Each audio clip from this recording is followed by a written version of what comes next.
Well, my whole place is all messed up. Let's see if we can fix this up some. I was continuing with our lessons about the worlds, the number four, and well, even though I can't convince everyone that Jesus never lived, off the basis that if he did actually live, that would mean that all of this information that I share with you doesn't exist. And it does. It actually does exist. It shows you how mechanical God is actually. Um, Also, if he lived and they killed him, yeah, and no one, I mean, and he's not with us now, and he's out on some future world someplace, out in the cosmos. It would show that his life was worthless because nothing can happen to you. When you are dead, when you actually die, you don't go to heaven. You come right back here to hell. This is where it goes.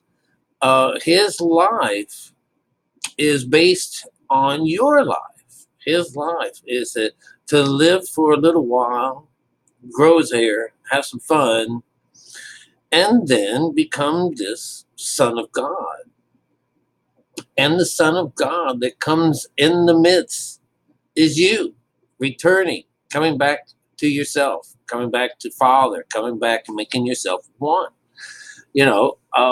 Otherwise, all of this information that I give you, and there's tons of it, tons of the spiritual side of the Bible, there's more involved in it than there is on the outside. But you read the Bible like it's some harlequin romance and put life into all of these people and things and acts and animals, and that's the folly. That's the part that if you want to follow that shit, enjoy yourself. That's what I say, because you're not ready. So even if you understand the works, but you don't do the works, you're just a dead person. It doesn't bother me. I talk to dead people all the time. All right. I just reinsured them, but they're dead, you know. And then if they want, they have to do the works. All right.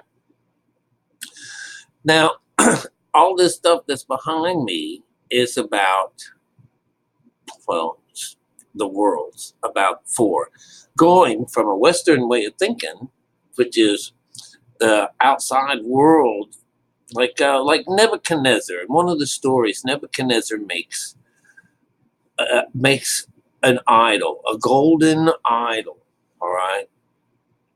And what that does is that's an outside thing. So this would be considered the West. So Nebuchadnezzar, which is somewhere around in here, makes a gold statue, right? And he goes and gathers all the men and people and priests and the bosses and stuff like that of Babylon, and he makes a declaration to them that when they hear, so he's excuse me,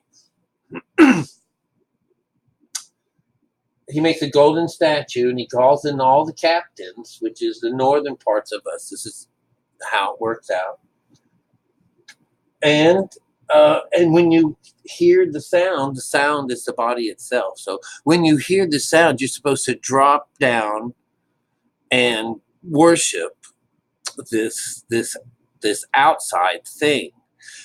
And who is he talking to? The rulers and the wise people of Babylon. So that's who is in charge. So this is a negative side of the worlds. It goes to show that it's an outside man made this king that you're going to have to bow down and worship to. That's not God. That's an all black thing. This is all because they've read something someplace, and this is the law. And this is the way the law works for these people. All right, now I got to do other ones. We have actually in the earlier places we called it the land of Nod. Is where this E is, or the West. But in reality, let's start from the very beginning. We have, well, not so much from the beginning, but you're going to get the ark. You're supposed to make an ark for ourselves. So you make an ark of yourself because this is what you're going to travel in. All right. This is the mode of travel, the vehicle. So you're going to make an ark for you and your family. That's from when you're traveling from the west side. Next thing that you're going to do is there is a window in the boat. The window is going to represent the north. This is where you have to look. You're always up. It's looking up because you're going up. It's a higher thing. So the idea is that there's a window in this boat that you can access, all right, to the outside, all right? And what happens is that there's a flood. The flood, S is about water. S is a water sign. The south. And it's a flood of waters to kill the earth. That's our body, is the earth, the brethren. This is because everything's bad, and they're going to just destroy all living things. So that's what south represents, the physical side of the human being. So they're under. Now, when you get over here to the other side, is the covenant that you get made with the Lord. The Lord makes a covenant with you, which is a bow, which is the rainbow bridge that connects the two together. He says he's not going to kill the earth. He's not going to kill you. He's just going to kill part of you. And then he's going to reign over it. So this is the two heavens, the heavens rolling together as one. All right. So this is the covenant towards the end.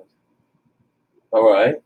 And of course, 144,000 people saved is also this other side. So this is a positive thing. So in reality, the way this works is the West is earth. That's your lower mind. You want to go from the lower mind to a higher mind. So you go from earth through the water, which is your emotions. This is the emotions when they're churning and stuff like that. It's red, so that's where the red comes in. So earth goes into the water through the mind. This is the where you lose your clothing, right? And then the S becomes let's see, earth, water, air, and fire. Those are the 4 signs, the 4 6 signs, the 4 fixed signs of the zodiac. Again, being that is, this is the cardinal directions or fixed positions, not cardinal, fixed positions to show you the different directions that you have to go in. That becomes when time comes to have something happen to you on the day of the Lord. The day of the Lord. Remember, there's darkness from the first month, first hour to the 6th, which is the 6th chakra. Darkness, that's black. So the sun doesn't show its light. So that's the West, doesn't show its light. The moon, which is our emotions, this is it turns red, right? So the northern side of us. So the sun goes dark, the moon goes red, the stars fall from heaven. And again, this is about the covenant. It's about when this happens to you, you then become you're part of the Lord. These are the positive sides of this.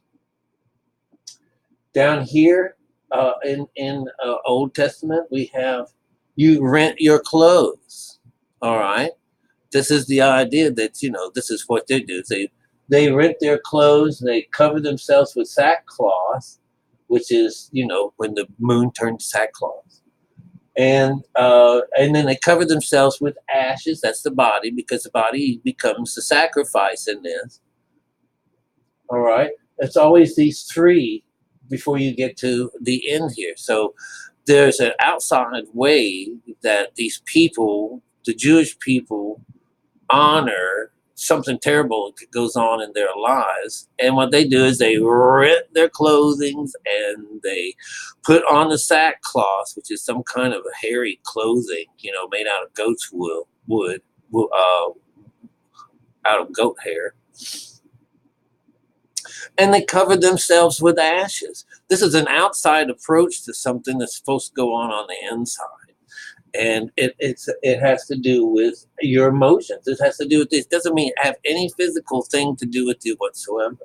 All right. So the day of the Lord, this is the promised child. The promise is what you get from the northern part of us. The long, in peace, spot, this blameless. This particular part here changes a bunch of times, but in reality, they are all representing our bodies. The S part of this, the ashes, is the flood of the earth to kill living things. It's blameless. The chariots and the riders. Here's one here. This is the one.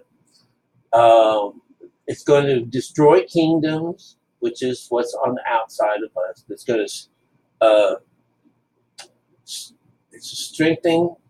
It's what gives the strength to the heathen is our emotions, and also it's going to kill chariots and its riders. That's the human being part of this, right? And it's all to give you salvation. It's going to it's just resetting your clock. It's taking what was there and put it into a brighter situation. All right. It's also known as we're being taken out of Egypt, and Sodom gets destroyed, which is your emotion. This is what gives the strength to Egypt is your emotions. And where you actually act out your things is Gomorrah, all right? And again, this was to deal with Babylon.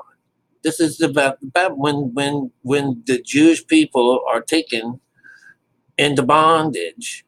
This is what they're getting, all right? If it's not there, then it's King Nebuchadnezzar. The same idea that he's going to make something for them, and he does it first. He makes this up, and a couple of the guys just aren't going to be there. 3 of the people did not do it. Remember, there's always 3 that did not want to follow. He says, no, I don't want to do that. I worship my God in private. So they would find out that these guys were doing it with the doors closed and stuff like that, because that's how we do it. You don't do it out in the open like all these religious fanatics do. They want to wear their religion on their sleeves. So this should be a good question, a good explanation as to the outside doesn't work for people. It has to be coming from the inside. And in Revelations, you get this lion and the bear. The lion is the face of the lion is you. The bear are the emotions, the mother bear. So it becomes like this is your emotional side. The leopard is you because it's the spots. You're confused. It's about the body, and the idea that you can change your spots because you want to come out of this spotless, and blemishless, right? So what do we get here? Let's see. You're without spots. Here's your stars that fall from the skies. You're the star. You're Lucifer rising. You're Lucifer. You're the 5-pointed star. You're this is that's what the star is all about. And let's see here. It's darkest to the sixth, from 1 to the 6th hour. It's always that way. You're shutting down the mind. We meet Jesus in the air, which is when there's complete nothingness. And this is theta conscious, theta frequency. All right, the third phase. All right. Oh, in Isaiah or Isaac means laughter. And it's the ram we're talking about, the outside side of us. What are we going to do in order to do this? We have to cook them. So it's about a fire. It's going to be in the northernmost parts of this. Our southern side is wood. This is what goes in, gets killed, gets cooked, right? And of course, the smoke winds up being what brings you to the Lord. I know it sounds funny. With Abraham, we have Abraham is the person that's represented as the outside person. Who is the second part of him is Lot. He becomes the emotion. This is the messenger. All right. And what do we have on the other side? We have Sodom. This can't be Sodom. King Sodom is the guy that we have over this, our body parts. And who are they giving all of their thanks to and everything? Melchizedek. This is a positive situation. This is when things have been returned back to a normal. Melchizedek is another name for perhaps God, perhaps all of this 4 and 20 and all this business together. It's a Melchizedek, because this is where Abraham gives his tithing to, his 10%. And that 10% that he gives up is the left side of his brain. That 10% of him is all that he has to tithe and give back to God. That's it. You don't give him money. You don't give him things like that. It's Melchizedek is a situation where God, and they say, oh, he gave a quarter or he gave 10% of all he owned to this dude. God doesn't need anything from you. God doesn't care about having nothing from you other than you growing up, becoming yourself, and then surrendering yourself to him. And I'm not really sure that the surrendering works. I think it works as the idea that you join him, or he is joined in as partners in the rest of your life. Whereas before, he's not there, Girded with that opening, the 6th seal, the day of the Lord. There is so much information in this, and I was just reading and adding things as I saw fit. But you'll find that in the story where someone goes up to like the Noah story. Noah story is the idea that you're going to you have to have an ark. You've got to put yourself in an ark, which is the idea of going into meditation, bringing your mother and father and everybody in with you. And that this window in the story is used to let out 2 birds. All right, birds of the air. This is the third phase of consciousness. They're out there waiting. He's looking for, he says, the raven goes and favors the land. And so when he let the raven out, the raven never came back. So that means that there was probably the earth was still there. It wasn't ready for you to get out of the boat yet. So when he sent out a white dove, the white dove came back with something in its hands, and it shows, hey, looks like the water has receded. So for him, he winds up on top of a mountain. He rode his emotions, which is the water. He let the water raise him up to this higher place where he's found later on by his sons, naked off the new wine, drunk and naked off the new wine. Well, the naked part is that there's nothing between you and God now. It's just you and God, all right? As with when it comes down to Lot, He's raped by his two daughters, which is the same story. Is that he made it up to the top of the mountain too. He's made drunk by the new wine, and then raped by his daughters. So for those people that like to try to fit square pegs into round holes, they had just the way the story goes is they just killed two giant cities, right, for their bad sexual behaviors. And then they closed the whole story up with Lot being screwed or being taken advantage of by his daughters.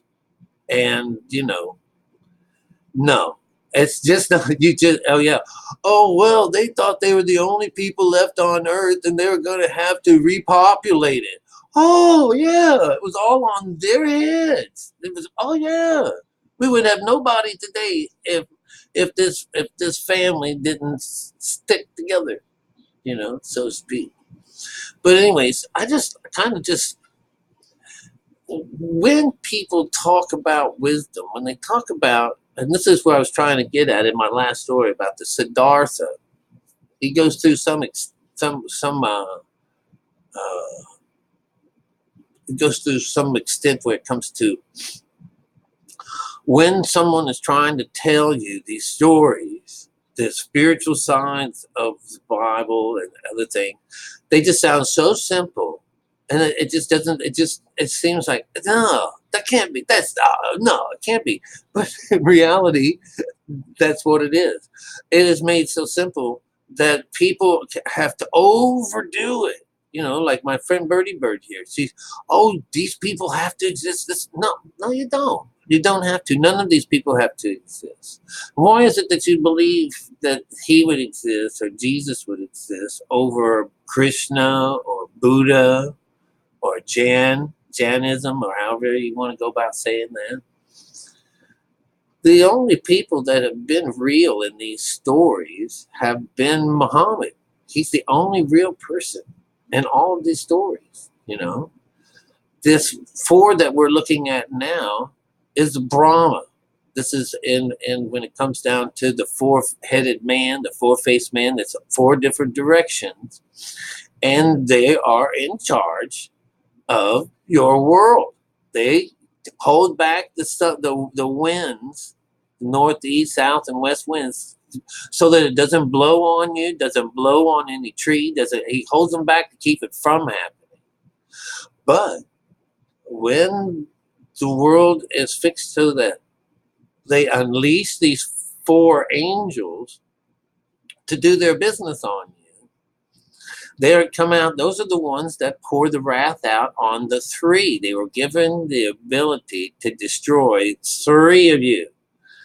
And that's the way it works. Even when in the story where Nebuchadnezzar goes and puts these guys in a furnace, and he put three guys in the furnace. Remember, it's always the three. It's always the three that goes up. And so while they all three are in there, Nebuchadnezzar looks and says, they were all bound in their coats and things and stuff. So the idea of being born in swaddling clothes is this idea of being bound. So they're bound and they're all thrown in there, and these three cocoons are all laying in the midst of fire. And what happens is a fourth one comes in and walks amongst them and talks to them and laughs and giggles with them. Not one hair on their head was burned, and nothing. And Nebuchadnezzar, he comes to the front door, or to the mouth of the furnace, and he hollers into these guys, and he says, "What's going on?" Nothing. They don't even smell like smoke. These guys, their savior came in and saved them. And so the same guy who had told them that they had to worship something on the outside says, anybody now who makes fun of these guys, their God, they're going to get in trouble. So you'll see that it's just the way it is. If once you've come to a point in your life that you don't care to do this anymore, you want to set yourself free from it, that's what you do. You learn how to do this simple, fun little message here that I teach you, and free yourself from this kind of bondage. That's all it is. No dogma involved whatsoever. Nothing. Nothing at all. They just have names for funny things, you know. But in reality, this is how it works. You know, the sun is darkened. That means the black, dark, black is black. The moon is turned to red. Your emotions, you're mad. You're serious. It's the Red Sea. This has to happen. And then they're taking in the stars falling from the sky. This isn't hail coming down from heaven and all the stars in the sky fall down to earth. Well, it's just showing you that, you know, this is that spot where all your brethren, the 24 elders, get up, kneel down, and bow their heads to the ground to you, to the person that's in the throne, the person who's commanded all this to happen. And, you know, and when you do take this onto yourself, when you put yourself in the place of Jesus, you're doing just what the Bible asks us to do, you know. And so when I hear someone tell me that, oh, you're just worshiping yourself, I said, what poverty? What poverty is in your mind? I can't worship myself. All I am doing is allowing God's power to manifest inside of me and then be projected onto the outside world through me, allowing God to possess me and then to share his kingdom with you. All right. We've heard enough about the other side.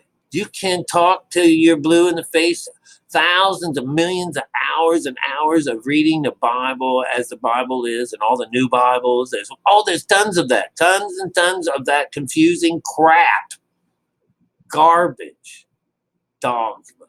But it's the works. So, you know, I don't go around knocking it. I did at first. Oh man, I hated religion and everything to do with religion once I figured out this is bunk. But then you find out, hey, wow, all this stuff really means something. And all this stuff leads to someplace. And what you find then is God. You don't find no devil. That's over here on this other side. Yeah. So when you can bring on, you're the guy that's made in the image of God, the left and the right side of your brain, mother and father. And you're also made to be this image of Christ. This is what the Bible says.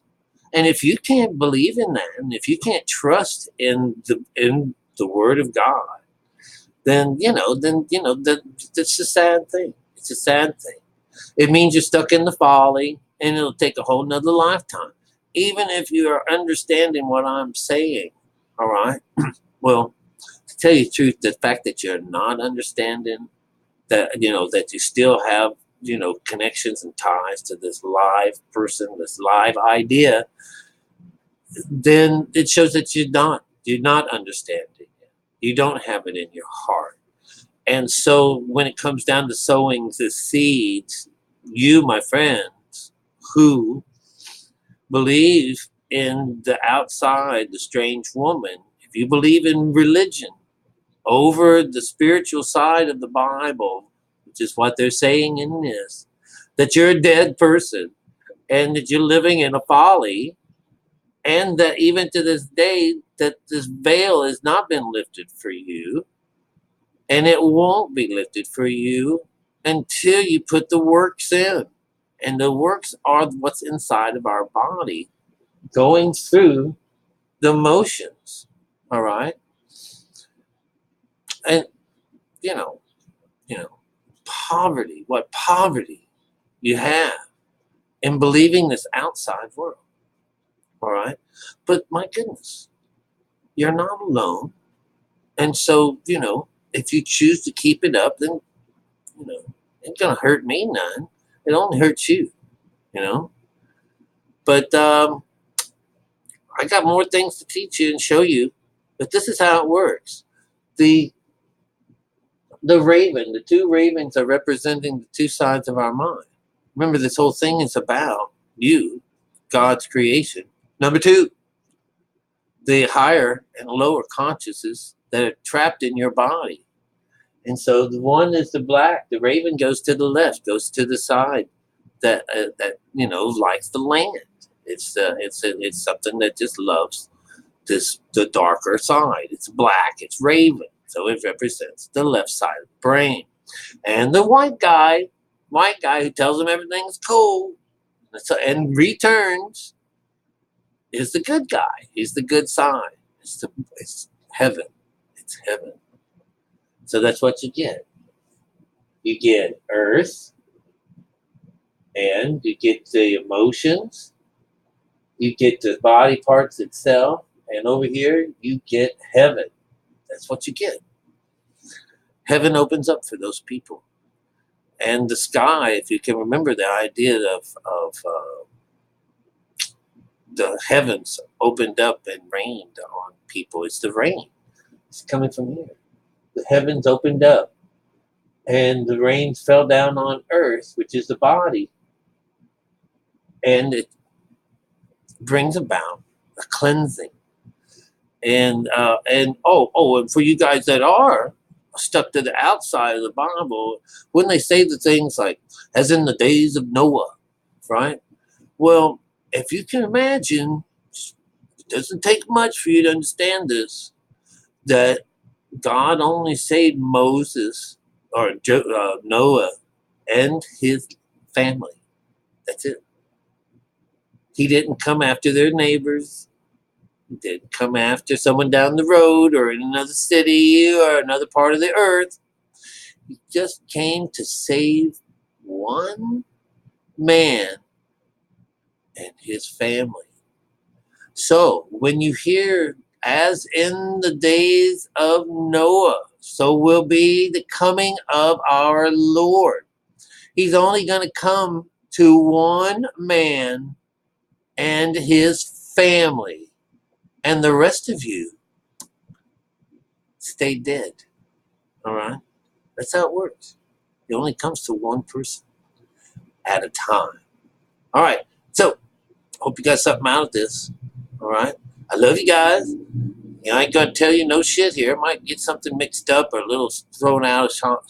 But, the real stuff is all in there. It's seamless. It's actually one of the most seamless things I've ever come across in my life. All right? So anyways, you take care of yourself.